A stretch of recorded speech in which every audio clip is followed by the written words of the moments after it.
First Class Productions. It's the year 2003. Tomb Raider fans around the world haven't seen a new mainline game in the series since the cash grab Chronicles in 2000. This year would be different. Not only did we get the movie sequel Cradle of Life starring the heavenly Angelina Jolie, which I saw at the movie theater with my dad and my brother. I liked it at the time and even bought the DVD when it came out, but I haven't seen it in almost 20 years. But more importantly, 03 gave us the first entry on the powerful PlayStation 2 console, the Angel of Darkness. I was so pumped for this game upon its release. My favorite series at the time with better graphics? What could possibly go wrong? If only I knew. What we ended up getting was an unfinished mess with heaps of glitches and awful controls among other issues. My dad bought AOD in 2004 along with a little game called Grand Theft Auto Vice City. Guess which game we ended up playing more that summer? I remember being devastated and confused about this whole thing. But let's unpack the past. On an old memory card I found a save file from 2004 at the final boss. That must have been my dad. What I remember is that we played through the whole game together in 2007. We forced ourselves to finish it out of Lara loyalty more than anything else. I haven't touched it since. With the announcement of Tomb Raider 4, 5 and 6 remastered, I figured this is the perfect moment to give it one more shot. My final playthrough of the PS2 version. Is it really as bad as I remember over 20 years after its original release? Join me as I embark on a hopefully not so painful journey.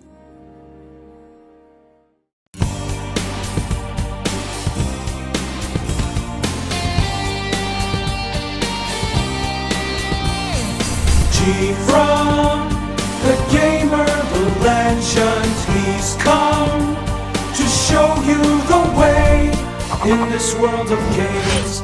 GFrom Reviews. The Angel of Darkness picks up where the last revelation in Chronicles left off. Lara was presumed dead, but surprise, she made it out alive. In the opening cinematic, a narrator explains that the so-called Monstrum has wiped out 17 people, the latest victim being Werner von Croy. Poor Werner. Even though he ruined my childhood with his god-awful tutorial, he deserved better. Lara was seen leaving the crime scene, making her the prime suspect. Oh, so is this kind of a murder mystery? Interesting, yeah? So we press start and watch the story unfold. Lara meets up with Werner in his apartment in Paris. He's tracking 5 Obscura paintings for a client named Eckhardt, a psychopath, and asks her to visit his friend Carvier. Even though he claims that he's being stalked, Lara doesn't give a crap. She's still pissed that he left her stranded in Egypt. Did he though? Say what you will about him, but he probably gave it his all at the end of Chronicles. Anyway, he suddenly fires his gun. We don't see exactly what happens and Werner ends up dead on the floor. What have you done, Lara? Am I playing as a murderer?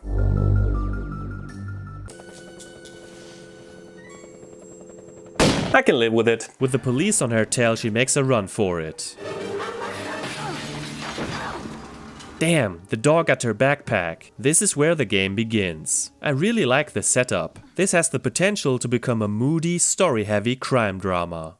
Parisian Backstreets picks up where the cutscene ended. It's pretty much a tutorial level where Lara explains her moves and whatnot. Gameplay isn't interrupted, so I don't have anything against it. Having a tutorial in her mansion wouldn't have made sense story-wise, even if that flies in the face of tradition. At the time it took me a while to get used to the controls. Playing Tomb Raider with an analog stick? Madness. The days of separate medipacks, big and small, are gone. Instead, make way for chocolate bars laying on the street. Yummy and very hygienic. In fact, there's a variety of health items, each giving you different amounts of health back. Chocolate only gives you 10% for example. Empty calories, no doubt. To climb up this bin, we only need to push forward. No need to press action anymore. To get to this higher ledge, we need to jump. Wait, what? Why did she roll? Oh, that's right. For some reason they switched up the square and circle buttons. For 5 games, square made you jump. Now it's circle. Why the hell would they change that? It's messing with my brain. Imagine if in Sonic 2... No, bad example. Imagine if in Mario 3 they suddenly switched the jump button. You don't do that. It's so bad. Walking works just like before, you can't fall off edges. This time however you can either hold L1 or tap it to activate walk mode until you tap it again. In the bottom right you see a symbol when it's turned on. Climbing ladders is time consuming, but it looks more natural, especially when you get off it. No, Lara, no! Okay, I need to remember that she automatically jumps over the railing if you walk towards it. She climbs through a window. The hand symbol tells us when we can interact with stuff. Like here we open cabinets. Money? Will we ever get to spend it? Who knows? There are also antique doubloons scattered on the floor, their purpose unknown. The wardrobe is locked though. Let's climb the drain pipe. What's up with that yellow bar up there? Yeah, that's right. Gone are the days where Lara had the arm strength of Superman. Once that bar is depleted, she lets go. This adds a completely new element to the game and puts me under pressure. It's almost like she's a normal human being. We pull a barrel and find a crowbar. I need to shimmy to that walkway. But I don't think I'm strong enough yet. What do you mean not strong enough yet? You need to hit the gym or something? Let's open this door with a crowbar. I feel stronger now. What? So by doing one random move, you suddenly have the strength to shimmy to the walkway? That's not how muscles work. No matter how many reps you do, you can't break physics. Today it's a meme that everyone knows about, but even back then we were laughing about this weird design choice. In the cabinet is our first weapon, the MV9 semi-automatic. No ammo though. That's weird. I actually went back to that first locked cabinet and forced it open with the crowbar. What do we get? A necklace. Can I put it around my neck? Nope. So yeah, with our increased strength meter we shimmy to the walkway. This is where the stealth mechanics come into play. By pressing L2 she gets into this position and she can even hug the wall. I remember seeing this in a magazine at the time and being very impressed. I can tell you right now though that I don't think I used this feature more than maybe twice in my entire playthrough. The next move is more useful. Sneak up behind the guard and knock him out. Cool, I like it. We snag the gantry gate key and use it just around the corner to finish the first stage. In 2004, when I first played it, I wasn't too fond of how the game started. Today I think it's alright. The game does a decent job of explaining her moves and progression is straightforward. The controls feel stiff and I'm not comfortable with them yet, so we'll see how this goes. The police are after Lara on foot and by helicopter. She locks herself in an old building and stands her ground, ready for anything. In the Derelict apartment block, police are banging against the door. Can I pull the wardrobe in front of it like a barricade? Yes, I can. Ha! Take that. It's no use, because once you get to a certain point, they crash through the door anyway. They throw poison gas, which slowly fills up the building. That means we need to scramble up the stair and avoid the gas, which kills us after a while. This place is wrecked. This door is locked. I'll need a key. Then let's find it. Maybe behind this door? I feel stronger now. Well, good for you! Here we find ammo for the V-Packer and K2 Impactor, both weapons we don't even have yet. With our newfound strength, we pull this little block and climb up the railing. It's here we find the lift maintenance key and the apartment 21 key. What's behind this door? Oh, what? It ended the level? But I didn't do everything yet. Can I go back? Nope. Shit, where did I save? At the beginning of the level. Wow. So I have to do all of that again. It's not that much, but still a waste of time. Speaking of saving, you can save whenever you want with 8 save slots. Still not as great as the original trilogy, but such an improvement over 4 and 5. Okay, so with the lift maintenance key we get to use the lift in the center. Is that thing safe? Which floor? Don't pick the lowest, you'll be arrested. Weird that they just wait down there, stuck on the most boring mission of all time. Instead we use the apartment key on the second floor and pick up the Vector R35 semi-automatic. Then it's time to leave. This chapter was super short, but interesting. I just wish there was some indication of which door makes you leave the chapter. Industrial Rooftops has us outside again, and here we get to learn a new move. Grab the wire and swing across. By pressing duck, she tucks her legs up and can thereby get past the obstacle. Cool little addition, but I didn't know which button ducks at first, so she lost grip and fell to her death. It's triangle, not L2 anymore. There's a chopper on our ass. Thankfully, it's not as aggressive as in Red Alert. Got hit once, that's it. Inside a building, Lara whines about not having strong enough legs to make a jump. Whatever you say. A Rottweiler's barking at her. Of course, there's only one thing to do in a situation like this. Kick the shit out of it. Yes, if we don't equip a weapon, Lara will perform melee attacks. It's clumsy as hell though, especially when she just punches the air. The dog's too small, Lara. Use your feet, goddammit. Her aim is awful too. Anyway, how does she regain strength on her legs? By pulling a crate. I'm not making this up. My legs feel stronger. Maybe I'll make that jump. Didn't you know Olympian long jumpers pull crates all day? Let's make that jump. I reckon I'll make it across. Okay, why didn't she jump? Performance anxiety. Let's do it again.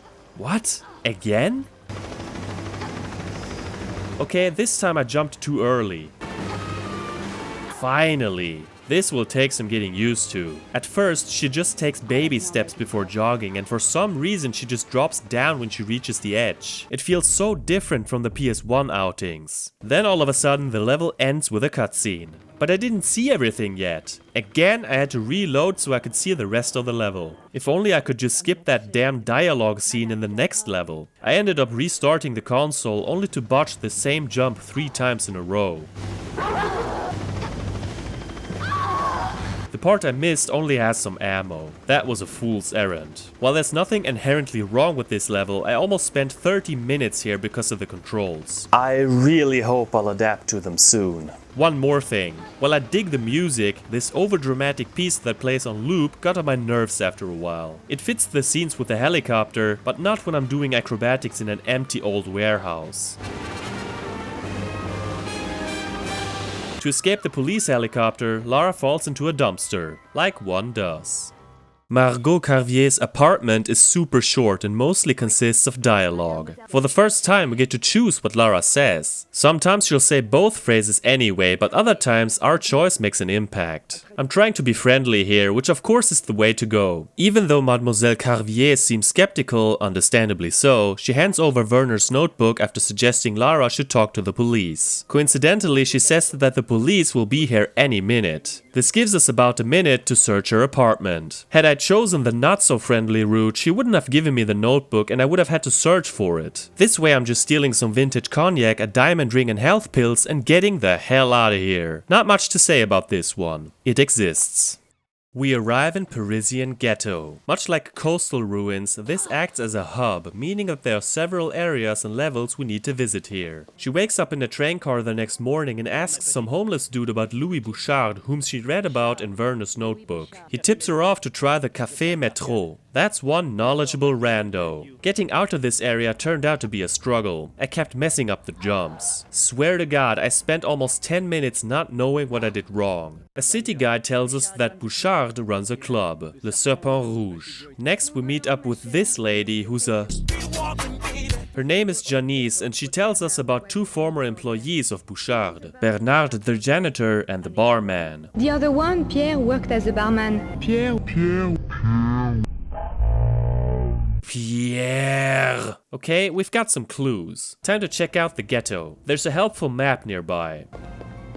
Oh yeah, I almost forgot. Every other step you get a loading screen. This makes it incredibly tedious to navigate, not to mention jarring every time that dreaded screen interrupts the adventure. Walk down the street, loading screen. Walk up the steps, loading screen. Enter a building, loading screen. I know this is only the PS2, but Jak and Daxter, for example, didn't have any loading screens at all, and that one came out 2 years prior. After picking up some items here and there, I went into Saint-Aicard's church. I don't consider this to be a level per se, because it's completely optional to go here. It's more of a sub-area. This church has been transformed into a gym. That's weird. Even weirder is that Lara is betting €200 on the trainer's watch. We get to choose which boxer we want to bet on. I'm looking forward to a rumble.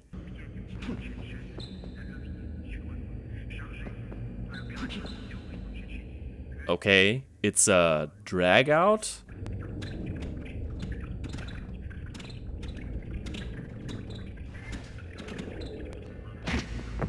Wow, I bet on the wrong guy. Cool world, eh? Reload it is. The worst part about this is that the outcome of the fight is completely random. If you're really unlucky, you could stand here all day. On the second attempt, I bet on the right guy. Just wish I could skip the dialogue. There are some pickups here as well. My legs feel stronger. Last time I pushed a stone block in church, I didn't get stronger legs. That's false advertising. One item requires us to climb up and cross the rafters towards the organ bay. Apparently some of the beams are weak, but I didn't take that path anyway. The next sub-area I visited was Willow Tree Herbalist. All we do here is chat up with the owner. He reveals that a certain doorman is Bouchard's bodyguard, who either wants money or a password. So I went to the doorman, but couldn't really do anything other than lurk around. Then there's Renne's Pawnshop. Renne isn't all that friendly, but we have the option to pawn some of our stuff. As there's no point in keeping any of these items, I'm selling all of them. Big money! So within a day, Lara made almost 2,000 euro by stealing and finding money on the streets. Maybe I should rethink my career choices. Okay, so now there's a decision to make and the pressure's on. Do we go to the janitor or the barman? As I'm standing in front of the Parc des Lunes, I'm looking for the janitor Bernard, who's just loafing around here. Excuse me?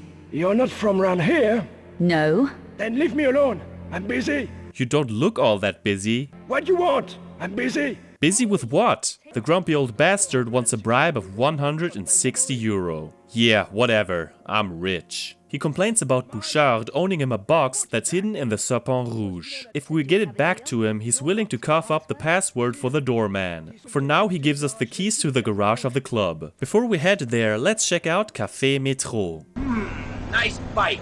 There's a dude sitting in the corner, but we can't interact with him. The barman doesn't want to talk to us. I don't want a drink, Only paying customers welcome. There's the door. Merde. But I'm curious, so I created a separate save file where I walked into the cafe before talking to Bernard. This time, Pierre.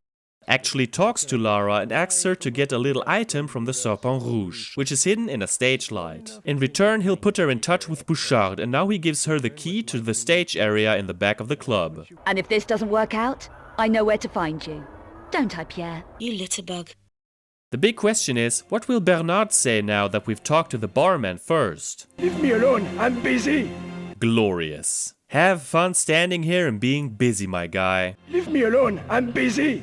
As we approach the club, the mystery guy from the cafe peels off on his bike. Way cool, bro. So edgy. So now I have to make a decision. Which reality is the real one? After some major overthinking, I decided I wanted to live in a world where Bernard's only words to Lara were, Leave me alone. I'm busy. saves me 160 euro too. So we infiltrate the Serpent Rouge from the back. A guard showed up and I showed him both barrels of my gun. First time I used weapons. But I felt guilty, so I reloaded and tried stealth instead by turning off the light and sneaking up on the guy, the more humane path. Now I feel better. We steal the stage door key and the Desert Ranger off his desk. 3 handguns already. As we enter the main room, 2 guards decide to ruin our day. I'm sorry guys, but stealth is no option here. Murder is the only solution. DJ Lara takes an antique record and puts it under her jacket, I guess? This switch turns on the music and lights. Aw yeah, I remember this. Maybe the most memorable part of the game for me, because at the time I thought this was so cool. Damn, was he on an invisible trampoline or what? The goal is to make it to the top of the dance floor. Not so easy when everything's falling apart. She actually has to reach the moving light rig. Wasn't as nail-biting as I thought and only failed once. I'm not strong enough. How do we get this door open?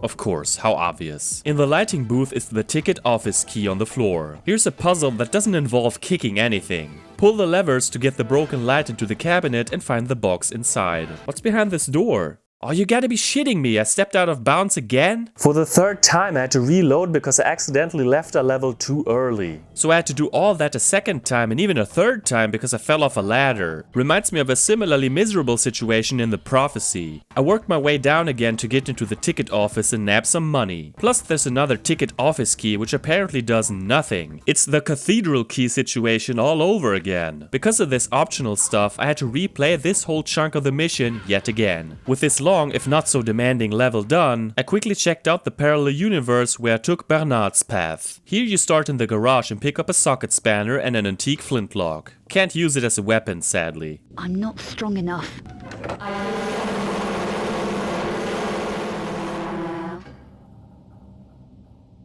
By pulling a lever, she gets stronger and breaks down the office door in a She-Hulk rage. Inside she finds the Desert Ranger. So we get this weapon either way. Raising the jeep uncovers a trap door leading to a storeroom we visited briefly earlier. Only this time this switch actually works and alerts a guard. Then we're boogieing on the dance floor and the level proceeds the way we know it. The Serpent Rouge is a mostly decent level that's elevated by funky lights and some nice club music. The track gets a little stale after a while, but it's nothing offensive. The actual platforming is bothersome at times, especially when it gets repetitive. I didn't hate it, but can't say I was thrilled about it either.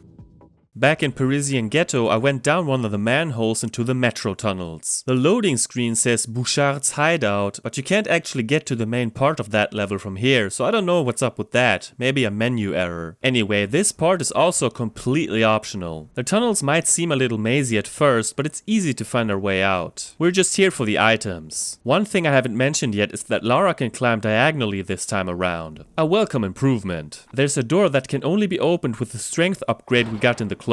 We emerge in the park where our best friend Bernard is still busy somehow. Leave me alone, I'm busy. I went to Renne's Pawnshop to sell some more items before I headed to the doorman. You see, there are basically 3 paths to the next level. Give the box to Bernard, which we can't do anymore, give the box to Pierre, or bribe the doorman with the box and 800 euro. That's a lot of cash, man. He lets us into the graveyard, but I decided to reload and go back to Café Métro. The barman explains that the guy in the corner asked about Bouchard too. He claims his ex Francine can point Lara to Bouchard. She's my ex. Reassuring.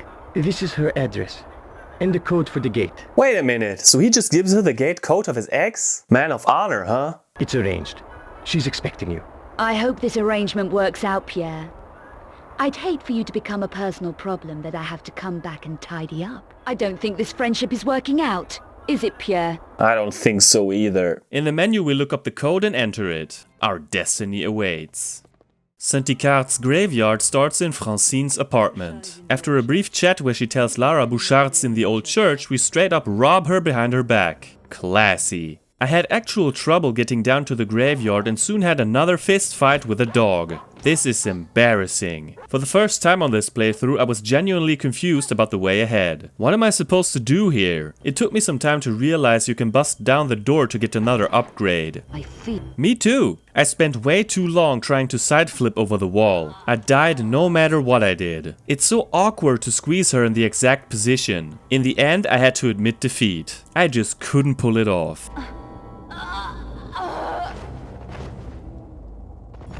From what I read, there's only another dog and some V-Packer shells there, so I'm not missing much. With our amazing strength, we push an angel statue and discover a tunnel. Wasn't a fan of this one. I found the setting and level layout to be boring and monotonous. A graveyard setting had potential, but for me it just fell flat like a tombstone on pretty much every level. Plus, I hate that wall. Now we're finally in Bouchard's hideout. Ugh, rats. They're pretty much set decoration, so I saved my bullets and just let them live. Didn't want to punch them to death either, it just seemed immoral. You know how consistent I am with my good, wholesome values. Their tunnels are creepy and their limited strength stresses me out. Barely made it.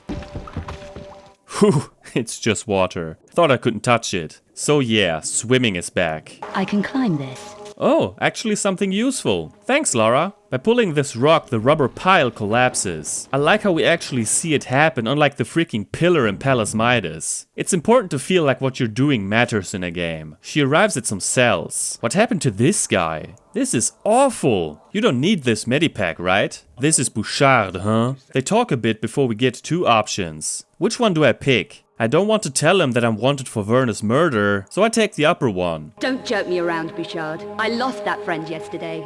You better watch your mouth, lady. I'll watch nothing. Oh wow, watch it with the edgelord attitude, Lara. I'm sick of your Parisian lowlife ways. That's racist. Holy crap, I didn't expect that. Oh no, where did I save? At the beginning of the level. Oh, damn it.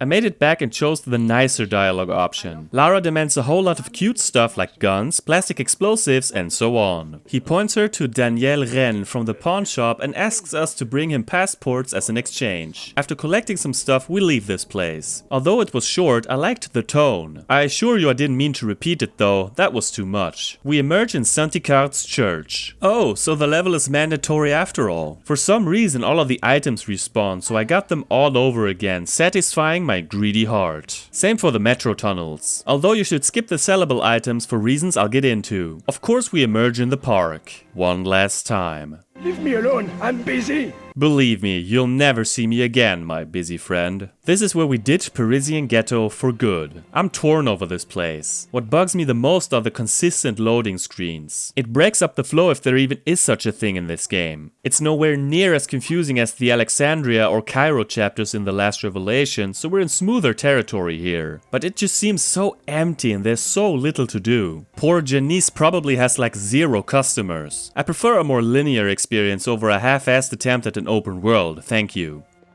Back in Renne's pawnshop, a weird older guy walks past her and she finds Renne dead on the floor, after dropping off the passports of course. What's that symbol? Doesn't matter, Sherlock, let's steal his wallet. Inside is a scrap of paper with a code. Is that a bomb? Whatever, we use the code and get crushed by the door. There's a bunch of stuff to collect here. Maps of the sewers in Archaeological Dig, the Dart SS, K2 Impactor, and some explosives. Picking up the latter triggers that bomb we saw earlier. Lara, hurry! I thought this would be a pain with the controls and fixed camera, but it went surprisingly smoothly. Yeah, so this was another short level. One notable thing is that from now on we can't sell any of our items because, well, guy is dead meat. This means we'll carry around the remaining items for the rest of the game and have to scroll past them every time we want to check out a new one. Joy! Mystery Biker watches as Lara does the Burning Superman. Oh, whatever. I'm too cool for this. The guy from earlier addresses Cabal members with a whole monologue. They already have 3 of the 5 Obscura paintings, the 4th being in Paris and the 5th in Prague. He babbles about awakening the Sleeper. He orders Gunderson to dispatch his team for the 4th painting. Oh yeah, this guy is Eckhardt, if you didn't catch on to that already. Louvre Storm Drains to me marks the beginning of the Paris chapter's second half. For starters, she rocks a new outfit. This is the classic Angel of Darkness look from the cover and I absolutely love it. One of my favorites for sure. The goal of this level is to get to the Louvre. Almost immediately we're reminded of her weak arms. It won't turn. My arms aren't strong enough. Do you even lift? I know, an old meme for an old game. Sue me. Please don't. I couldn't find anything to interact with until I stumbled upon a drain pipe. Up here I turned off a fan. You know what happens next. I think I'm strong enough to turn those valves. Good, at least you're confident. Anyway, it's puzzle time. Turning the valves gradually fills the hole in the center. There are 6 in total, but that aforementioned hole is filled with water after 3. This is our first real swim. For what it's worth, I think the underwater controls work just fine. At the time, I thought the water effects looked stunning, and in my opinion, they hold up quite well even today. It was a straightforward experience until, once again, the controls threw me for a loop. Why don't you freaking jump? After a while, we show up at the pool. Here we plant the explosives near fuel tanks. There are 2 of them, and it doesn't seem to matter which one you pick. Dive, girl. Dive. Once you do it, get into the water as quickly as humanly possible. Lara's causing havoc again. But she seizes victory and enters the Louvre. If I may be honest, this was the best level so far. Nothing great or anything, but it was a welcome change of pace after that gloomy ghetto setting. Louvre Galleries is another level that lingers in the halls of my memory like a relic, but I don't know if it's for the right reasons. First off, I'm equipping the Dart SS. That way I can pretend I didn't kill the poor museum guards, even though they vanish into oblivion. This stage leans heavily on stealth, or at least it tries to. Here we need to make it past the laser tripwires. I made it over the first set, but fragged up on the second. Alarm! Alarm! Security gates come down and a guard shows up. The simple touch of a button activates the whole noisy security system. I tried this like 6 times before I got it right. The rest wasn't a biggie. Next we're in a foyer with even more lasers and all their disco glory. I thought I should sneak around them, but a guard saw me instantly. It didn't raise the alarm. Maybe I can sidestep. Lara, why'd you do that? I pushed left! Or does left mean backwards with this crappy angle? I'ma try this again. These controls are so confusing. Let's just put everyone to sleep. How lucky they are to leave this cruel world and its horrid control scheme behind. One of the dudes has the Louvre low security pass. Behind the door is a security camera. Avoid it. We're now in the room with the Mona Lisa. I'm not strong enough. My legs feel stronger. Do I even need to comment? We do this to get closer to the painting. By using the security pass at the card reader, we disable the alarm for a brief moment. Timing is airtight and I needed a few runs. After crawling through vents, we arrive on the rooftops, just swinging along. I feel stronger now. Again? Who knew the Louvre would make for such a nice gym? All of its cultural and artistic treasures pale before the sick gains we're making. I tried to sneak up on a guard but was overwhelmed with the controls. Fixed camera angles were never my strong suit. We have the Louvre guard's key. Outside is a door that we couldn't open before leveling up. There's just some bandages here. Back inside the museum there's an office with security camera monitors. You've got to squint for this, but in Margot Carvier's office is a post-it note on her monitor which we need for the keypad. Inside her office we find Carvier's security pass. She also looks at stuff and gives us more context, if you care about any of that stuff. There's information here on the obscura paintings. With the security pass we gain access to yet another gallery. Now we basically circle back to the very first stairwell until we get to a blue door that ends this stage. I'm not sure about this one. Again, I didn't hate it and it had a lot of potential, but the execution felt sluggish at times. I don't think the stealth mechanics are implemented well enough to make it worthwhile. Interesting setting, but once again flawed gameplay wise. Archaeological Dig kicks off with more guard killing. Still using darts, so... My conscience is clear. There's an X-ray machine that we use to scan the ground for an ancient symbol. Once found, we use the printer to get a printout. Please don't jam. In a trailer nearby is a second printout with a different symbol. Plus, there's more info from Lara about the Nephilim race. It says here that the Nephilim were the hybrid offspring of angels and humans. Now we need to make it down to the excavation site. And then up on the other side to get to a puzzle. It was harmless platforming until I got here. Okay, I thought that would work. Oh, monkey swing, got it. Isn't she strong enough or why can't I get across? Okay, it did work after all. Oh my god, what is this abomination? It's like I'm seeing a nightmare from 20 years ago. I don't want to play this anymore. So here's the idea behind the puzzle. The crank rotates the symbols and we need to lock in 4 of them in the right order. What's the right order, you ask? Look it up in Verne's notebook and there you go. Around the corner you lock the symbols with the 4 levers. Simple as that. This opens a trapdoor which brings us to the next stage. I thought this one was okay too. Overall pretty vanilla, but I enjoyed the setting. Tomb of Ancients. Wow, a tomb. We're getting somewhere. That specific somewhere is the bottom of these ruins. On our way we wade through beds. What a nice callback to caves. What's new is that we can climb down this wall at an angle. I think I'm supposed to jump over the broken bridge. Ouch. Sorry, my butterfingers, Lara. Maybe over there? One more time. So it was the right way. If it weren't for the god-awful controls and the weird camera, I'd probably enjoy this. Where do I go? Ah, okay. A lever extends a bunch of platforms. At the bottom lurks an undead knight. How many times have we seen these by now in this series? It's getting old and I'm too tired to think of an undead pun for this. It can't be killed, but by kicking the shit out of it, it'll get knocked out for a while. Another lever pulls out more platforms, so it's back up again. This lever on the other hand opens a trap door. Down again. This is repetitive, man.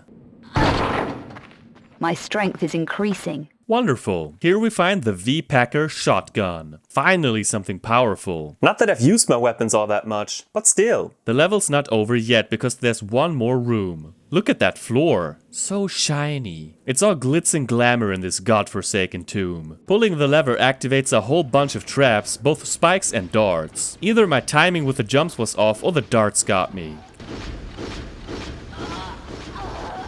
Oh, what, the door's timed too? It took me 8 attempts to win. Yeah, I didn't care for Tomb of Ancients. Great atmosphere, but boring platforming and crappy traps at the end. Lara enters the Hall of Seasons. This room is pretty much another hub and we're gonna spend quite some time here. Get comfy. So 4 buttons line the floor in the middle of the room. Each displays an element: fire, water, air, and earth. These stand for different challenges that we may complete in any order. It's pretty much a rehash of St. Francis Folly's 4-door concept. More so, it's a copy of Lost City of Tinnis because it too had this kind of setup. If we're counting underneath the Sphinx, this is now the 4th level with this concept. By stepping on a button, 3 doors open. Each has 2 sets of symbols, on the outer doors and above the trapdoors. Odd design choice, but we have to go to the one with the same symbol as the button above the trapdoor. Pulling the wrong lever makes you fall down into the basement, and you don't want that. Don't ask why I know. Oh, and there's another knight goofing off down here just to be annoying. I started with the air symbol. The breath of Hades starts in front of a menacing pit. There's no way forward. Thank God for the hand symbol. Yeah, she just pushes the wall to reveal a lever. Why didn't this give me a strength upgrade? A bunch of moving pillars rise and the statues blow wind. A lovely combination. Can you imagine the frustration here? Precise jumps aren't doing us any service. I mean, by pressing walk and jump, she does a little hop that helps sometimes, but it's not foolproof. I'll spare you the details and just give you a death montage. Here you go.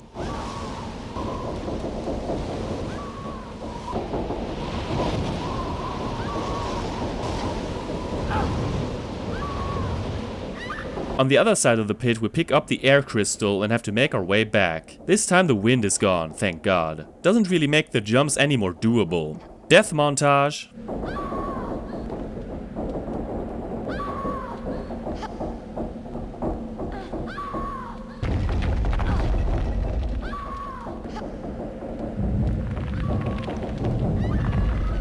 Even though this is a super short section, it took me a quarter of an hour. 15 minutes of pain. Screw this challenge. The Earth challenge is next. Wrath of the Beast starts with a statue collapsing. That's where the trouble begins. Lara has to get to the other side of the room, but practically everything she steps on crumbles away. Sounds like living through a normal day in 2025. All that could go wrong, went wrong. A death montage would take too long. That's how bad it was. If I counted right, I died 20 times. It was a sorry mix of my own fault, jumps not registering, Lara not grabbing the edge, and most of all, trial and error. This whole part just blew so hard and threw me into a deep rage. Picking up the Earth Crystal causes the floor to rebuild. Now it's the Fire Knight triplets on our ass shooting fireballs. In case she gets caught on fire, she can take a shower. Nice. Again, the knights can't be killed unless you kick them into the pit in the center, but I tried to bull rush through. With minimal health left, I managed to pull 2 levers and escape this hellhole. Took me 20 freaking minutes. By the way, I still haven't used any health pickups yet. Is the fire level any easier? You won't like the answer. The Sanctuary of Flame has eruptions triggered by flowing lava. Not only that, but there's more platforming above a lava pool. How swell!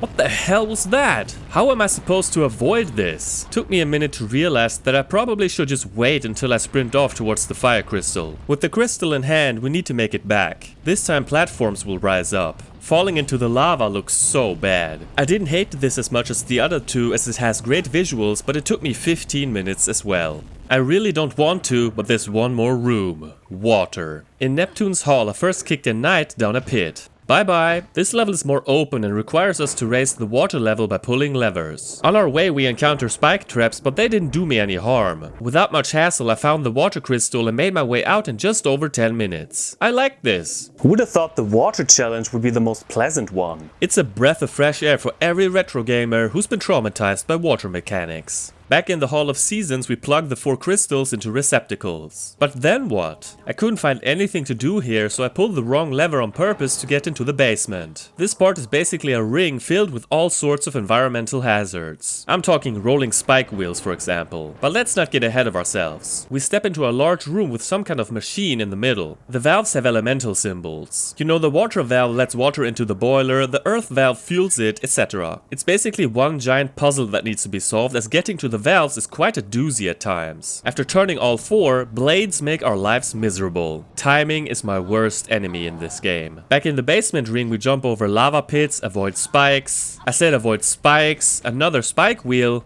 Lara, move your ass! And at last but not least, spinning blades. With all that stress behind us, we return to the main room that now has pillars. Can I make that jump? At this part with the walkways, I fell to my death so many times it's not even funny.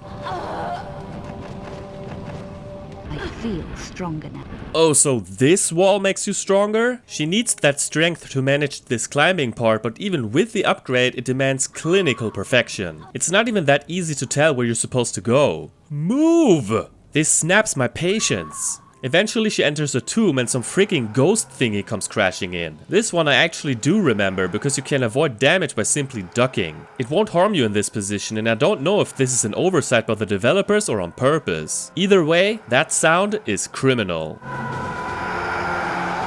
Shut up! I took my sweet time gathering all of the items and then I equipped the shotgun for the first time. How do I explain this? The goal is to pick up the Obscura painting from the statue with the blue light. Simply walking there won't work because the painting will teleport to a different statue. To make things worse, you can only pick it up when the ghost is stunned. How do we do this? Blast at the ghost while ducking, turn around, duck, blast again, and so on. The problem is that it's not that easy to spot when the ghost is actually stunned and you only have a few seconds to pick up the painting. The ghost saps a lot of her energy if it touches her. What I found the most effective was to stay near the blue light but not too close and just be patient. It took a few tries, but I got it. The ghost stays, so I just crawled right out of there. Such a weird fight, but mostly hard on the ears. And thus the Hall of Seasons is dealt with. The part after the 4 doors took me another hour. I spent a total of just over 2 hours on this whole thing. There were some frustrating parts before this, but this entire chapter just took it too far. Absolutely despise it with all my being. With better controls it might have worked, but as it is, I only liked Neptune's Hall and nothing else. The crappy boss fight encapsulates all this. For some reason we have to do a bit of backtracking. First through Tomb of Ancients, which is just a really short swimming section, and then Archaeological Dig, where we literally only climb over a fence and open a door. Really didn't need this filler. Galleries Under Siege marks the return to the Louvre. Exactly where we left, like a magic bookmark. Museum mark? I don't know, but look at all the weapons in my collection. Should I start using them more? Nah, I'm a dart man.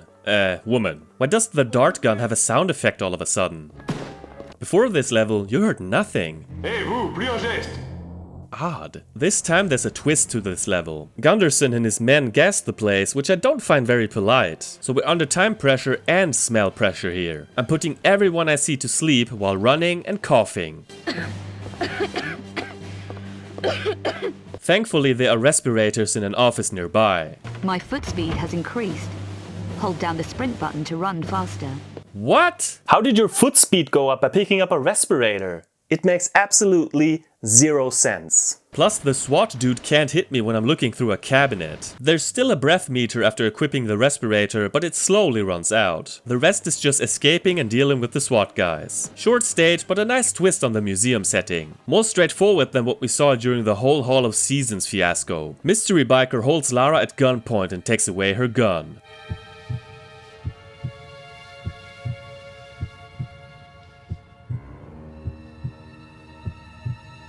You know I have plenty more, right?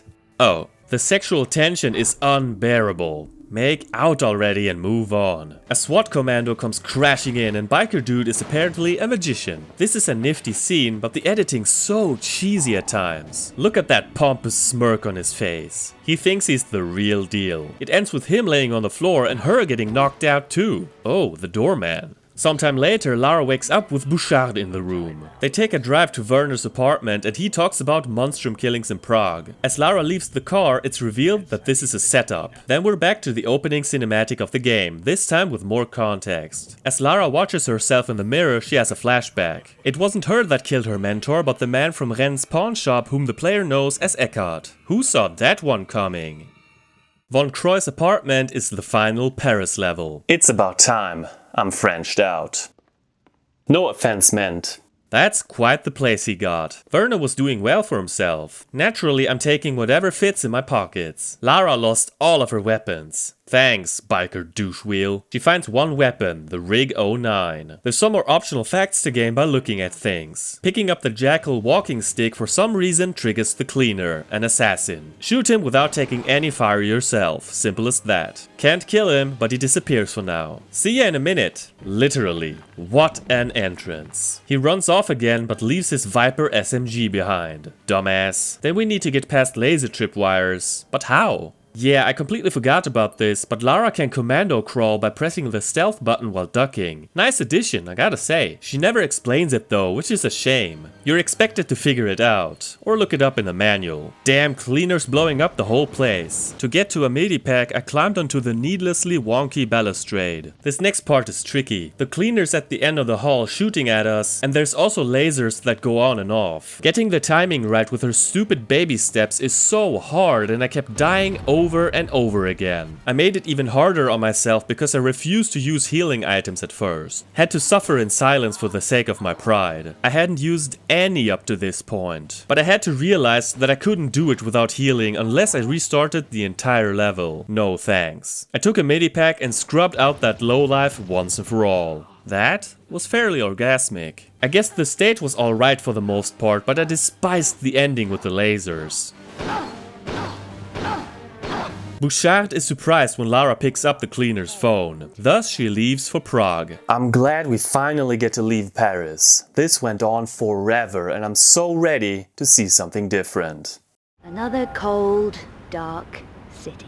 Great. Bring a freaking jacket, woman! Don't you look at the weather report before you travel? The Monstrum crime scene starts off the Prague chapter. Don't you just love this weather? Depends on what I'm wearing. Right at the start, we talk to a journalist named Ludwig. Lara learns who Eckhardt is and that evidence of the Monstrum killing was taken to the Strahov, the mafia center of operations. Depending on what Lara says, we get more information, a security pass for the Strahov and something extra later. So, Try to be nice, Being nice only takes you so long because the only way to get rid of the policemen and their dog is brute force. I miss my dart gun. Can't find a moral compass in her inventory either.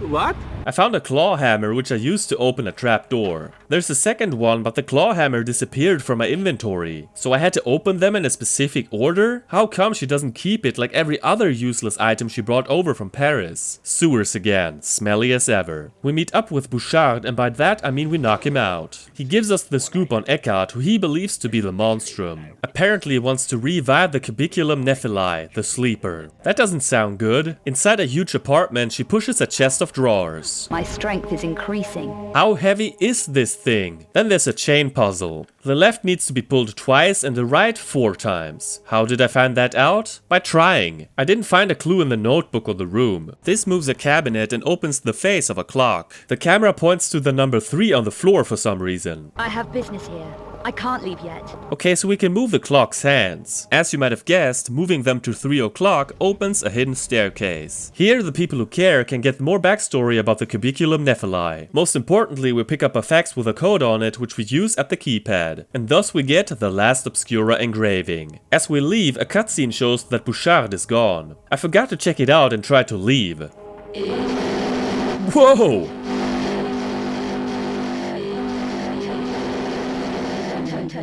What's wrong with this game?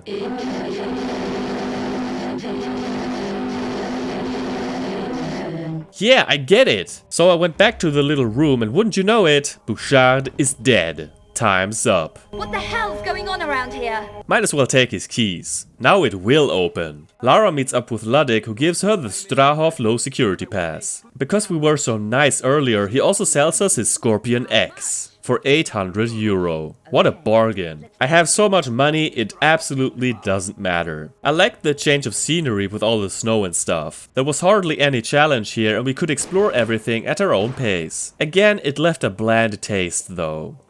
The Strahov Fortress begins in a warehouse. Right at the start, a magnet picks up a container and we need to get to the top of it to cross sides. I fumbled the first time, so I had to take a detour.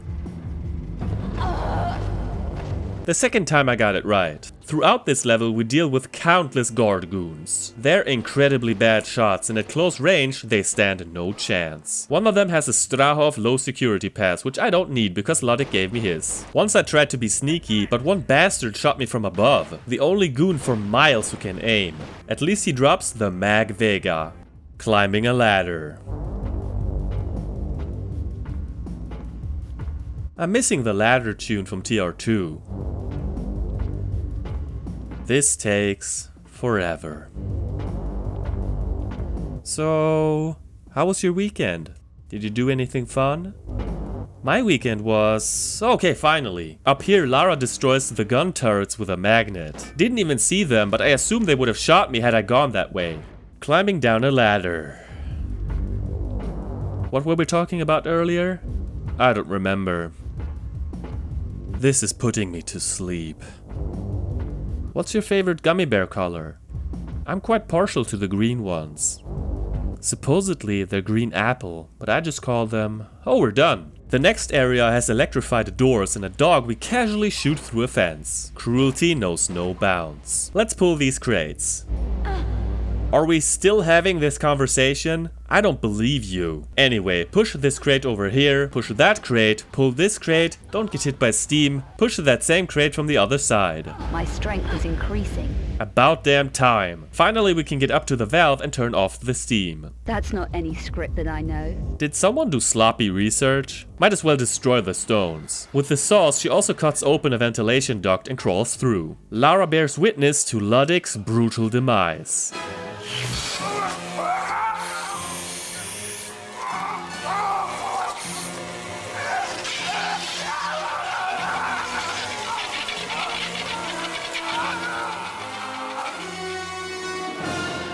And there's that symbol again. Anyway, let me sneak up on that guard.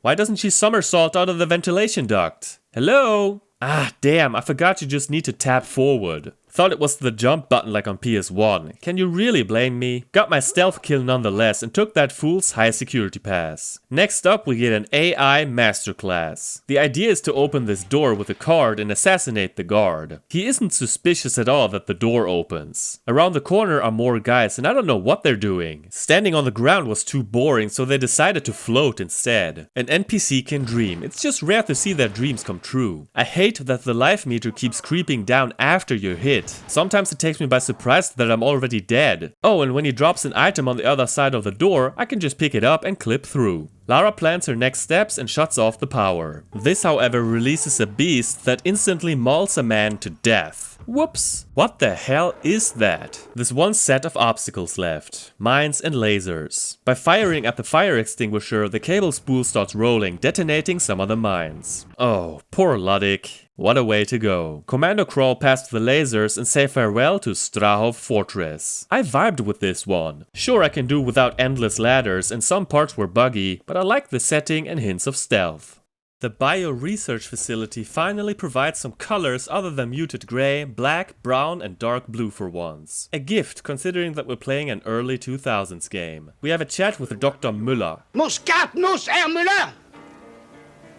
He brags about his schemes of immortality. There's more exposition about Eckhardt's plan. Blah blah blah. Then this happens. Suck gas, evildoer!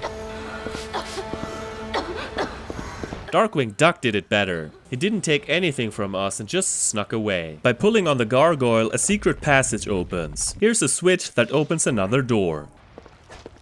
Holy shit, the plant tried to kill me. Definitely not a vegetarian. The next greenhouse has a ton of incubation tanks. And wouldn't you know it, a crazy acid-spitting mutant with razor-sharp claws is running amok. You have two options. Either kill it or don't. Killing it triggers giant bugs to appear, so pick your poison. I chose war. They're not hard to get rid of, but they can catch you off guard. All we do here is turn two valves on top of platforms. Through the trapdoor we go and we land safely in a pool. A little later we get into a room with another pool. We're supposed to climb up the vines, but of course I somehow fell into the water. Ooh shit, that's one ugly ass fish. Yeah, I'm body shaming mutant fish. Sue me.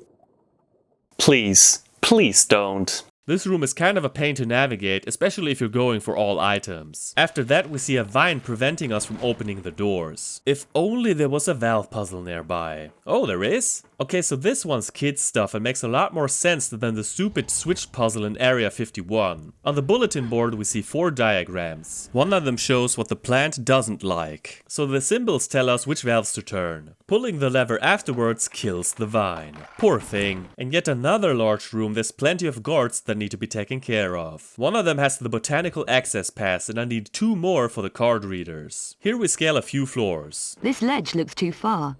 I don't think I'll make it yet. Okay, but maybe I can take this jump. Scratch that. This is when my memory played tricks on me. I thought I could sprint and jump, but no matter what I did, it wouldn't work. She can sprint indefinitely, but the jump button won't respond. More on that later. The solution was to just jump normally. Took me way too long to realize that. My strength has increased. Maybe now I can make it across that ledge. Yeah, and I almost rage quit. Now I can make that longer jump. Oh my god. Make it stop. Lara eavesdrops on Eckhardt, Gunderson, Dr. Müller and a woman named Boaz. She confesses to not destroying the Proto-Nephilim. Eckhardt's not amused and... just see for yourself. Your own incompetence has sentenced you, Boaz. Give me a chance. Like the pot.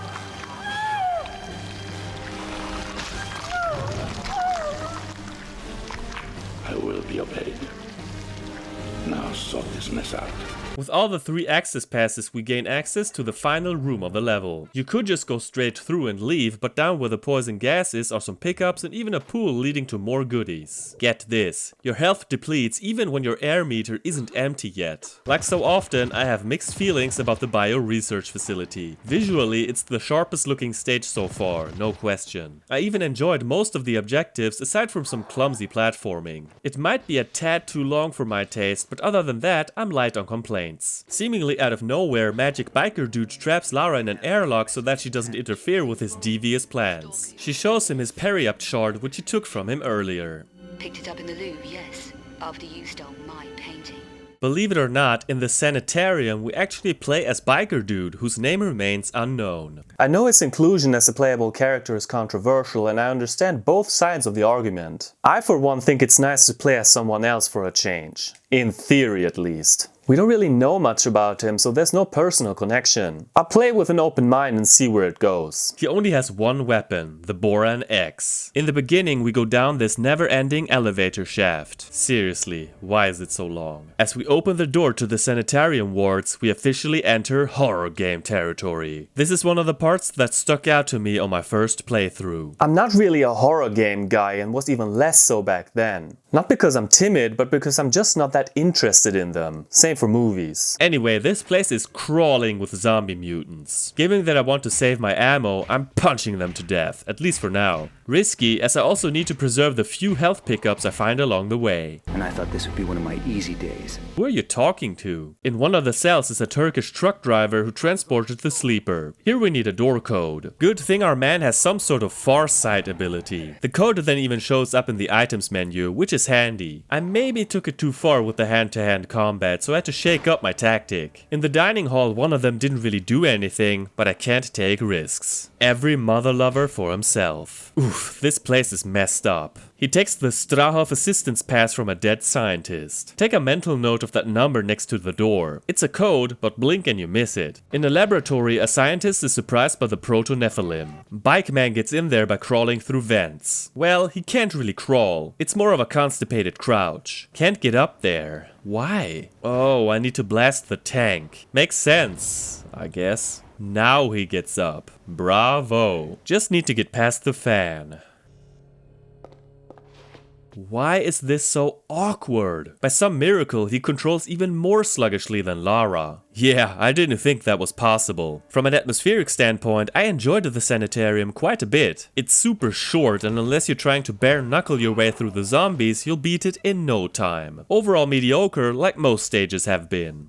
Maximum Containment Area carries on our journey with the unnamed male side character. There's a pickup on the far side of that mini pool. Is this happening? He can't swim? Or is this something other than water? Either way, What the hell? On top of horrible swimming skills, his stats leave much to be desired. A tiny strength meter and no upgrades. The next part gets convoluted. It's unclear what to do, but by approaching a certain door, he again uses his Farsi ability to get the next code. Type it in, get through, and get the Sanitarium low access pass. But watch out, we've got some company. Mutant zombie company. At one point he goes face to face with the Proto-Nephilim, but it just runs past him. So I guess it is one of his easy days. This area stands out a bit. Too bad his jumps feel so icky. He hangs there for an eternity before he pulls himself up. I call it sweaty sloth mode. Later our hero finds the Sanitarium medium access pass. His luck just ran dry because the Proto-Nephilim is in attack mode. Yep, this marks the second boss fight of the game and it's completely ridiculous. All we do is sidestep and shoot. It won't hurt us that way. Occasionally it runs off, which gives us time to forage for ammo and health. Plenty of time. Hello? Eventually it goes down, only to rise again before you know it. Do this 4 times. This has to be one of the most boring boss fights I've ever seen. No tension whatsoever combined with, well, waiting doesn't scream fun. Is it dead? It's still breathing. Who cares, right? Pulling a switch ends this level. Yeah, I wasn't a fan. It wasn't scary exactly, and the first half won't even stick in my memory. The boss fight was a joke. Crouch guy returns to Lara and of course she ambushes him. Your magic didn't help you this time, huh? Ooh shit, she butchered the poor dude. Nah, just a zombie. Glad you came back to save me, stranger. Name's Curtis. Oh, so this is the infamous Curtis Trent who showed up in the opening credits. Now I can stop pretending I don't know who he is. We get more backstory, including that Eckhardt murdered Curtis' father. And you want revenge. Justice. We should work together. I agree. Meanwhile, Eckhardt and this blonde dude who hasn't said a word until now discuss their plans. Make the preparations.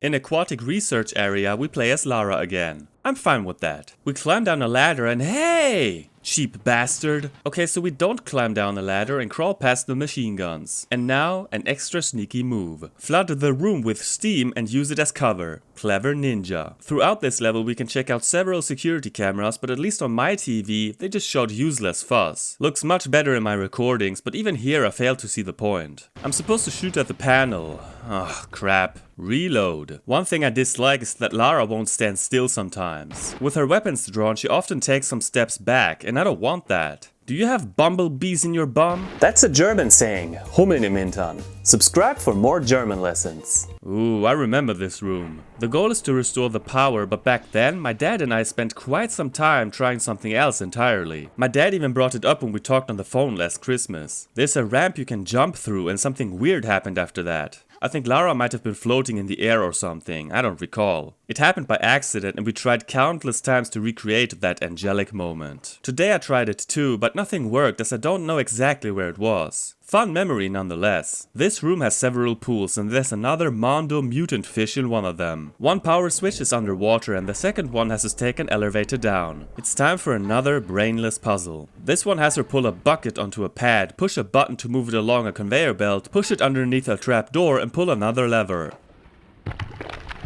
Ew! Now bring it back to its original position. I feel stronger now. I feel sick. Why did we do all of this? You'll see. With our new power, we're supposed to climb up the pipes. Not with these controls. It's like half a second is missing. By pure accident, I let go at the top and luckily grabbed a pipe below. This resets her strength bar for some mysterious reason. With this quote-unquote tactic, I barely made it. Here we get to see a giant fish up close, right in its scaly mug. Okay. Finally, we drop the bucket into the water and our hungry friend seems distracted. Oh, so it's like the piranhas in Crash Side. Got it. This way we can swim around in peace as opposed to pieces. Pull a lever and Lara changes into a wetsuit. Yes, ma'am. Pull another one and leave this place. I'd call this one of the better stages. I like the blue tone and found the challenge is neither too hard or too easy. The bucket thing is a little out there, but we've definitely seen worse.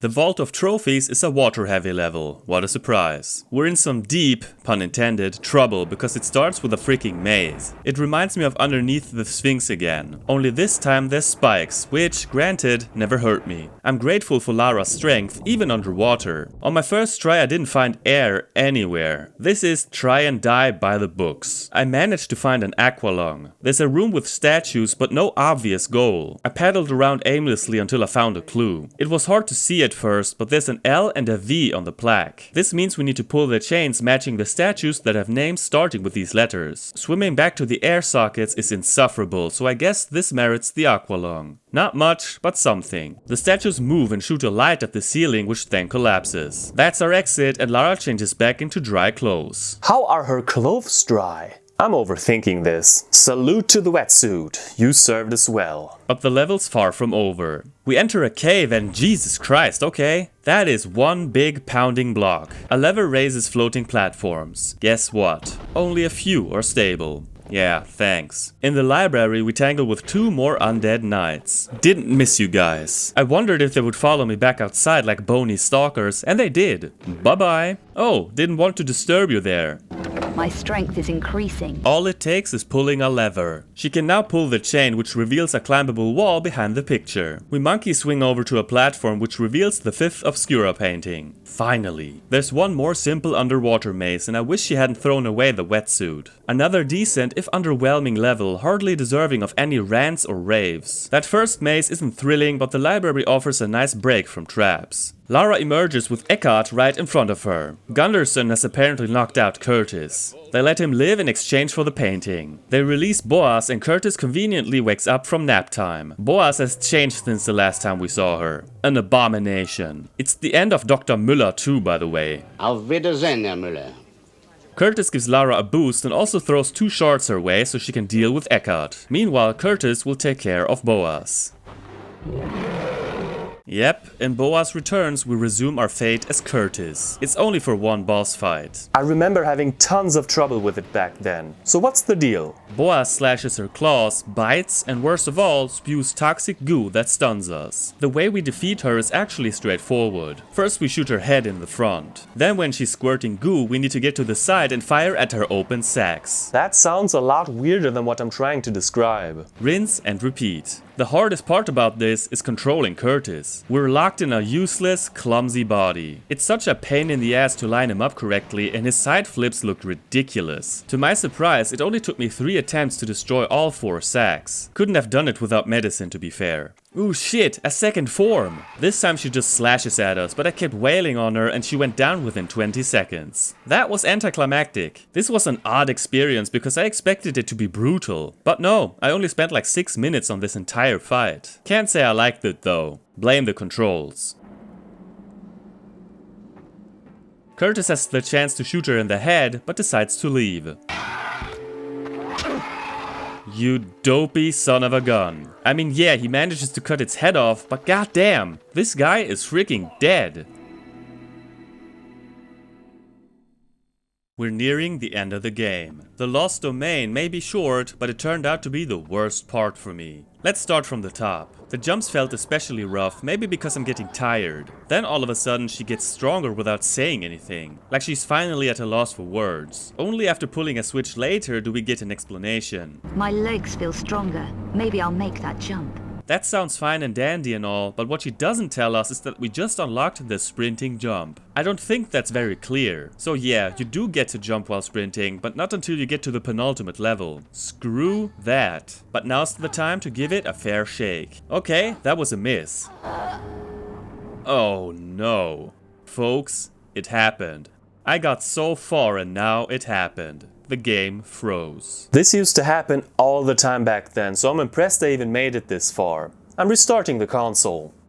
The disc couldn't be read? Say it isn't so! Phew, taking the disc out and putting it back in again did the trick. Back at this part, I tried this over and over again. I just couldn't pull it off. Either I missed completely or I jumped too late. It shouldn't be this difficult. I'm about to make it. The gate's timed? I want to be done. On my 13th attempt, I made it and felt awful. If only I knew this wasn't the end of my misery. There's one last cave with wooden platforms. I thought I was almost done. Made my way over here, slid down to the platform and saved like I usually do every 3 seconds. Then I realized I effed up. I should have leapt up to that platform, but for some reason I didn't see it. How do I get back up there? Backtracking, by hopping between platforms. This was textbook AOD. Either I overshot my jumps, missed the platforms, didn't jump at all, you know, all the good stuff. 9 more deaths for good measure, cat-like. I can't tell you how sick I got of this loading screen and how she's standing there like, duh, how did I get here? Even making that jump is kinda tricky because there's a fixed camera angle and you still need to steer her slightly to the right. It's awful. Up here's a switch that shuts off traps, clearing the way for the final level. I'm flat out admitting that this wasn't a peak performance by yours truly, but I also felt that the game did everything in its power to screw with me. Nice setting and all, but to me by far the worst experience I had on this playthrough. I just want to get this over with, and the finish line is in sight. Eckhardt's lab doesn't start with a boss fight. Indeed, it opens right where we left off in some kind of trap tunnel. Look at this. I'm trying to line her up for a jump, but she won't let me. We enter another laboratory and pick up an alchemic file. Pulling a lever opens a new path, but also spawns the last couple of nights of the game. Oh, a health pickup I won't need. Let's get it for old time's sake.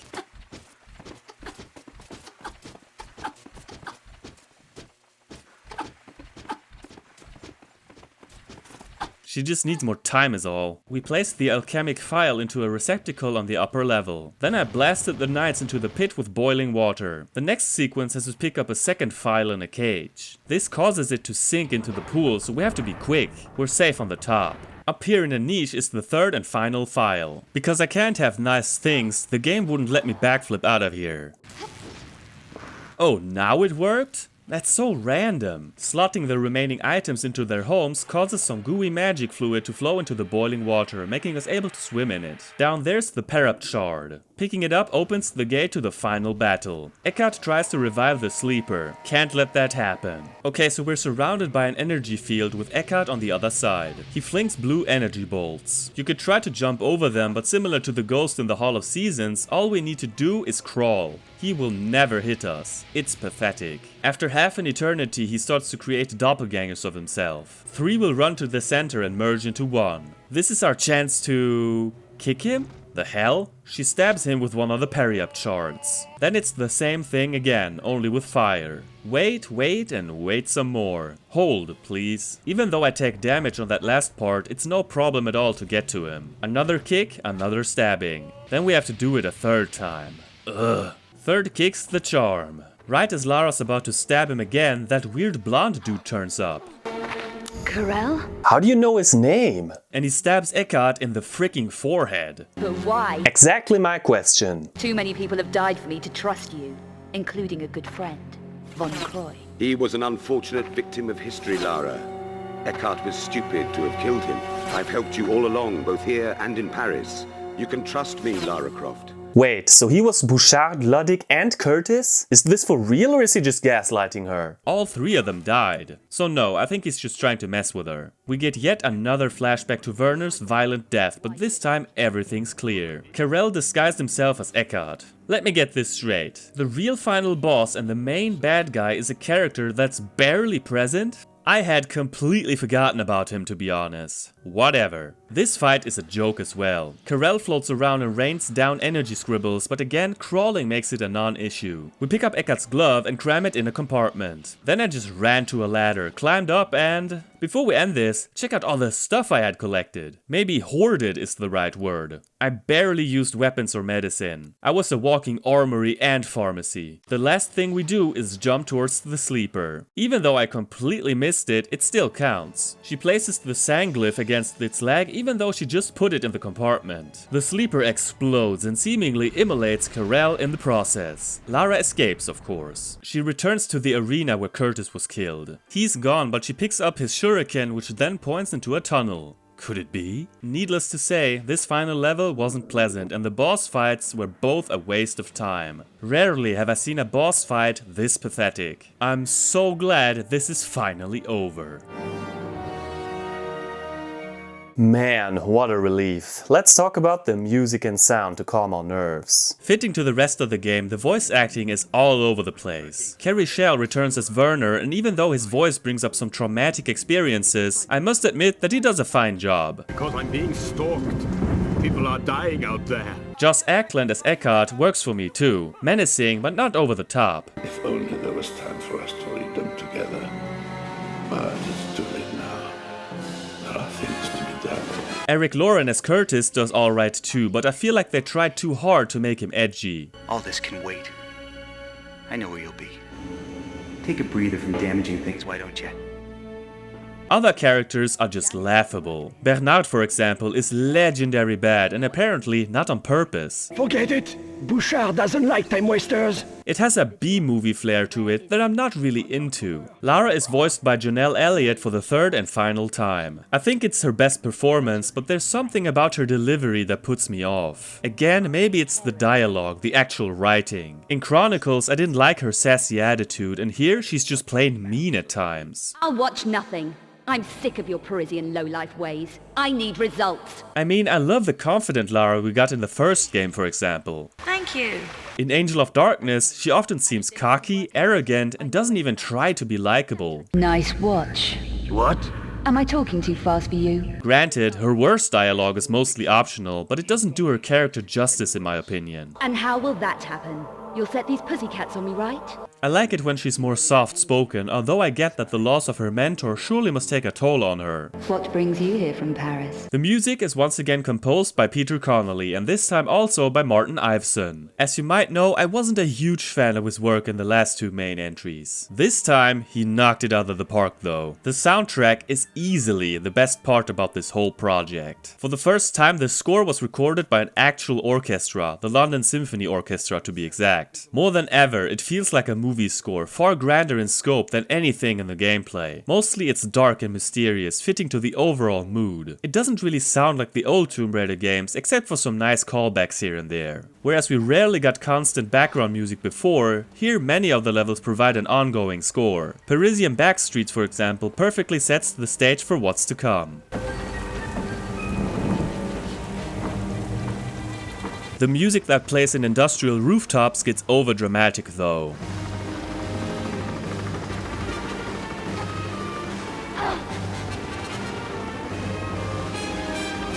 The same goes for Von Croy's apartment. More fitting for a cinematic. Speaking of cinematic, is there a better example than Dance of the Lux Veritatis? The strings are masterful.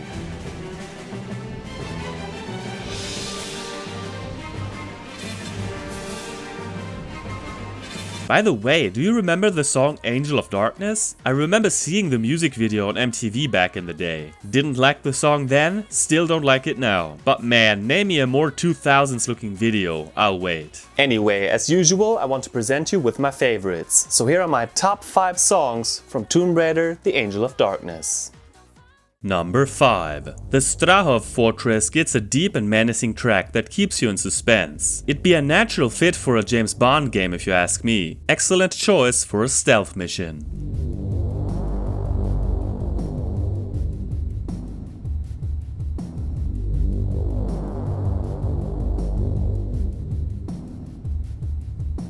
Number 4. This one reminds me of the later PS1 titles. A short piece, just a couple dense chords, but it captures that sense of wonder you feel uncovering a long-lost tomb.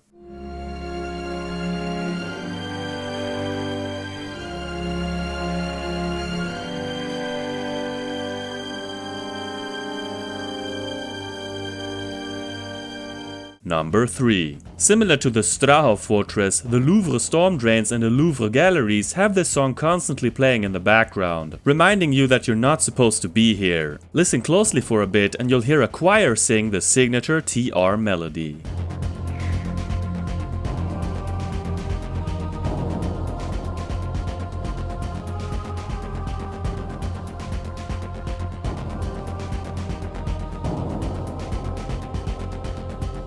Number 2. This is hands down one of the best title themes in the series. It starts slowly with beautiful strings, but quickly intensifies and becomes this heroic anthem that makes you believe you can do anything you put your mind to. What a masterpiece we got.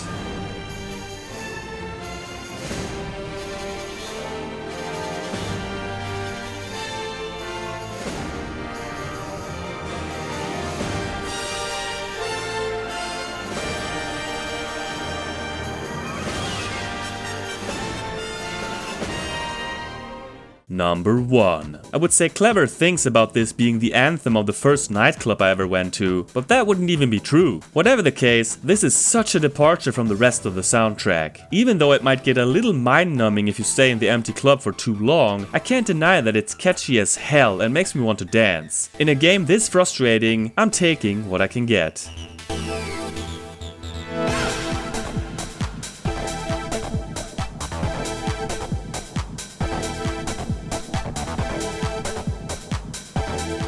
I thought I was done with this game, but then I read about an unfinished training area you can access. Sounds intriguing. How do we get there? On PS2 you need to reach a point where you have weapons. Then you use the level skip cheat to get back to the very first stage. At first I thought the damn cheat didn't work. After many tries I finally got it. You need to be super quick for it to work. By the way, only now am I realizing that you can switch weapons by pressing up or down on the D-pad. I completely spaced that. Anyway, play through Parisian backstreets as usual until the first guard. Shoot him and then climb down the ladder. Normally a cutscene would roll here, but for some reason it won't load. That means we can explore this area. At first I didn't think much of it, but then I found all kinds of crazy Easter eggs. There's unused dialogue and she even explains the commando crawl. To commando crawl, press and hold the duck button. Then press the stealth button. That's wild. It doesn't take long to discover unfinished scenery. Sometimes Lara just disappears, so we switch to first person mode, I'm not sure. I feared I got stuck here, but somehow found my way out again. There's police everywhere, so I need to move quietly. There's only one lone policeman here, Lara. As we enter the final building, Lara just tumbles into an endless abyss. What a way to go. This was interesting to say the least. It just makes you wonder why they didn't finish it and also why they left it in the game. I'm positive the level would have been better overall with this section included, but what do I know? Before we wrap things up, there's one more thing I want to cover. Did you know there was a Tomb Raider game for DVD players? Yeah, no kidding. Tomb Raider, the action-adventure, is a game I've always been aware of but never actually played. Because why would I? How much fun could it be to play a game with a sluggish DVD remote? What I didn't know, however, is that the game is based on the Angel of Darkness. For some reason I always assumed this was its own little adventure because it came out as late as 2006. Yeah, Tomb Raider Legend was already out by this point. There's really no reason at all for me to play it. Angel of Darkness as a giant QuickTime event? No thanks. Therefore, I'm not getting or playing it. I'm done torturing myself. But I recommend the review by Pixel Pursuit if you want to see what it's like. Let's finally wrap this up. Tomb Raider, the Angel of Darkness isn't just flawed like Chronicles. It's downright unfinished. Controls stand out as the fatal flaw. I mean, I recorded 16 hours of gameplay and not for a second did I feel comfortable or in control for that matter. Turning Lara around is a science project, especially when there's a fixed camera angle involved, or even worse, different ones in succession. Sometimes pressing down moves you towards the camera, sometimes not. It doesn't feel fully realized in any way. The camera is inverted and you can't change that. Vertically, I always play inverted, but horizontally? That takes some getting used to and I kept looking in the wrong direction. I quickly got used to jump and roll being flipped, so that wasn't a biggie. The Tomb Raider games have never been quick paced, but Lara moving this slow is taking it too far. Those freaking baby steps she takes are awful and break up the flow. Plus it makes it hard to do running jumps. I don't get why she just falls off the edge all the time when it feels like she should make the jump. It worked so wonderfully on PS1, why not here? For some reason she would 9 times out of 10 push boxes and whatnot even though I pressed backwards. Trying to walk slowly may have ticked me off the most. With the PS1 D-pad I never had this problem, but here we're required to use the analog stick. This means when I want to walk diagonally to the left, she would mostly do side steps instead. Did you not only lose your strength but also your ability to walk, Lara? Imagine being under this kind of pressure for 16 hours. I guarantee guarantee you it's not healthy. That's why I saved constantly. And when I say constantly, I mean before every jump, before any part that requires strength, and for you number crunchers out there, pretty much every 3 seconds. It takes away so much time, but that's what you get when you don't want to repeat everything. The Game Boy games have scarred me for life in that aspect. Then there's the bugs and crashes. To be fair, I didn't encounter too many this time around, but I clearly remember dealing with it a lot back then. If it wasn't for the broken controls and the glitchy nature of it all, I don't think this game would be all that hard. I rarely used health pickups, and you can get through a bulk of the game without lethal weapons. The weapon selection is poor compared to the other games. I'm not a weapons expert, so I can't really tell the difference between all the handguns, but I feel like TR2 and 3 did a much better job of switching it up. I admit that grenade launchers and rocket launchers would have felt out of place, so yeah, they were probably going for realism.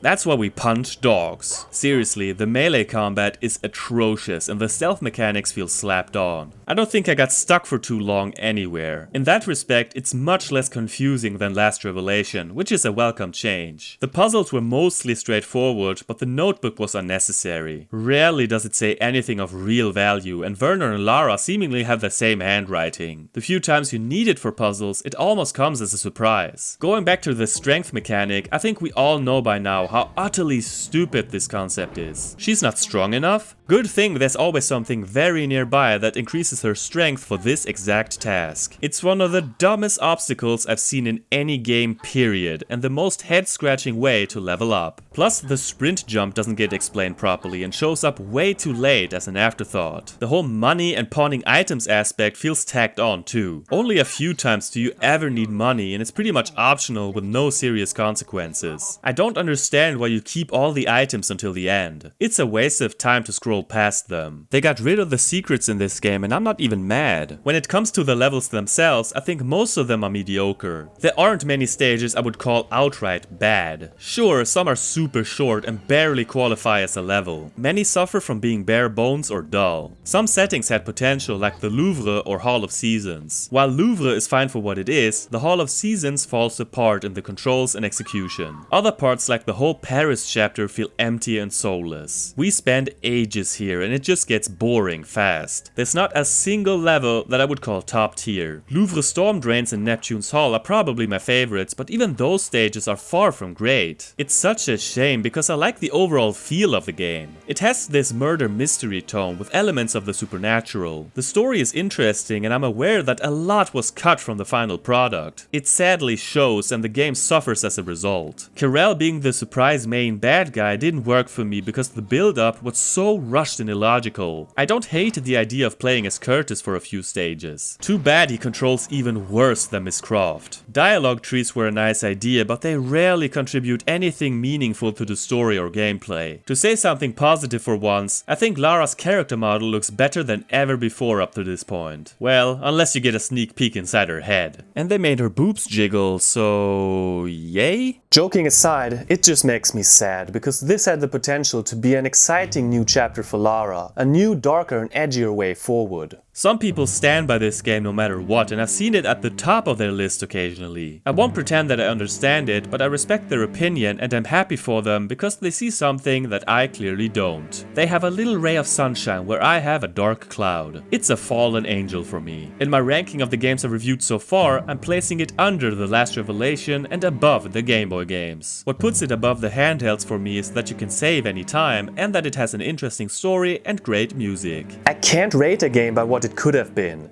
This was sold to the public. This is what my dad spent his hard-earned money on. What we got was a disappointment. I clearly remember us playing the game for the first time, asking ourselves what the hell happened to our beloved franchise. Tomb Raider was supposed to be fun, a time for us to adventure together and solve engaging puzzles. This was anything but, and it's no wonder I didn't touch it for almost 2 decades. Sure, I might get better at it if I practiced and spent more time with it, but why on earth should I? This playthrough was a reminder of this weird time period where Lara's future was uncertain. Core design pretty much got fired and Crystal Dynamics took over a few years later. Without giving away too much, I remained a fan of most future games, so there was still hope. Angel of Darkness, however, is a travesty that I never want to see or play again. I'm done with it. Hey!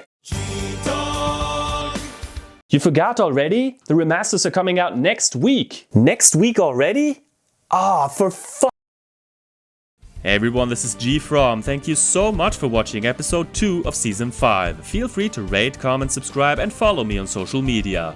I'll see you later. Have a nice day.